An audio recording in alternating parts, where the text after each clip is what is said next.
அனைவருக்கும் வணக்கம். பகுபத உறுப்பிலக்கணம் எப்படி எழுதணும் அப்படின்றத சொல்ல போறேன். நோட் பண்ணிக்கோங்க. ஃபர்ஸ்ட் பாத்தீங்க அப்படின்னா நடந்தான் அப்படின்னு ஒரு வார்த்தை இருக்கு. இது எப்படி பிரிக்கணும், அது எப்படி பெயர் கொடுக்கணும் அப்படின்றத நான் சொல்ல போறேன். ஃபர்ஸ்ட் பகுபத உறுப்புகள் மொத்தம் எத்தனை இருக்கு அப்படின்னா மொத்தம் 6 இருக்கு.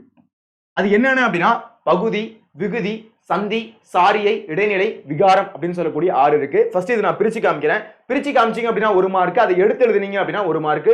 சோ டோட்டலா நமக்கு எத்தனை மார்க் கிடைக்கும் அப்படின்னா 2 மார்க் ஈஸியா எடுக்கலாம். ஃபர்ஸ்ட் பாருங்க, நடந்தான் அப்படின்னு இருக்கு. அதை நம்ம என்ன பண்ண போறோம் அப்படின்னா பிரிக்க போறோம். ஃபர்ஸ்ட் நட அப்படின்றது என்ன அப்படின்னா பகுதி.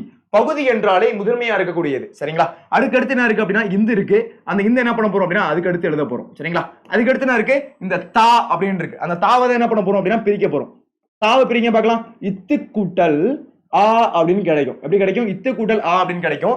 சோ என்ன பண்ண போறோம் அப்படின்னா அந்த இத்தை எடுத்து ஃபர்ஸ்ட் இங்க எழுத போறோம். இத் பேலன்ஸ் என்ன இருக்குன்னு பாருங்க. இங்க ஒரு ஆ இருக்கு, இங்க ஒரு இன்னு இருக்கு. சரிங்களா? அது எடுத்து எழுதணும் அப்படின்னா அது ஆன் அப்படின்னு கிடைக்கும். சரிங்களா?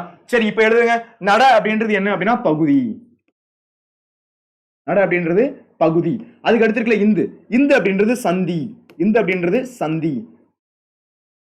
நம்ம சொல்லுவோம்ல, என் ஃப்ரெண்டை போய் நான் சந்திக்க போறேன் அப்படின்னு சொல்லுவோம்ல, அப்போ சந்தி அப்படின்றது என்ன அப்படின்னா பகுதிக்கும் விகுதிக்கும் இடையில வரக்கூடியதா என்ன சொல்றோம்னா சந்தி அப்படின்னு சொல்றோம். சோ இந்த சந்தியா இருந்துச்சு அப்படின்னா ஆட்டோமேட்டிக்கா என்ன ஆகும், இத்துன்றது விகாரமா இருக்கும்.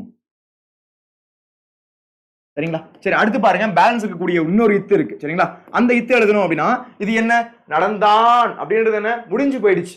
நேத்தி நடந்தான், நேற்று நான் நடந்தேன், நேற்று அவன் நடந்தான். அப்ப என்ன இருக்கு, ஒரு விஷயம் முடிஞ்சு போயிருக்கு. முடிஞ்சு போயிருக்கு அப்படின்னா அது இறந்த காலம். சோ இது என்ன அப்படின்னா இறந்த கால இடைநிலை. சரிங்களா? இறந்த கால இடைநிலை. அதுக்கு அடுத்து என்ன இருக்கு, ஆண்.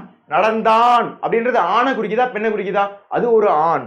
சோ டோட்டலா ஆண் அப்படின்றது என்ன அப்படின்னா ஒரு ஆண் பால். வினை முற்று பெற்று விடுதான்னு பாருங்க. நடந்தான் விடை முற்று பெற்று விட்டது. சோ வினை முற்று. கடைசியா வரது என்ன சொல்லுவோம் அப்படின்னா அது விகுதி. விகுதி என்றால் கடைசியா வரக்கூடியது. சரிங்களா? அப்போ இப்படிதான் என்ன பண்ணணும் அப்படின்னா நீங்க பகுபத உறுப்பிலக்கணம் அப்படின்றது பிரிக்கணும். பிரிச்சு காமிச்சிங்க அப்படின்னா 1 மார்க், அதை எடுத்து எழுதுனீங்க அப்படின்னா 1 மார்க், ஈஸியா 2 மார்க் அப்படின்றது வாங்கலாம். இந்த வீடியோ உங்களுக்கு பிடிச்சிருக்கு அப்படின்னா ஒரு லைக் ஒன்று தட்டி விடுங்க. உங்க ஃப்ரெண்ட்ஸுக்கு இந்த வீடியோ கண்டிப்பா ஷேர் பண்ணுங்க. இது போன்ற யூஸ்ஃபுல்லான வீடியோஸ்க்கு நம்ம சேனலை ஃபாலோ அண்ட் சப்ஸ்கிரைப் பண்ணுங்க. நன்றி, வணக்கம்.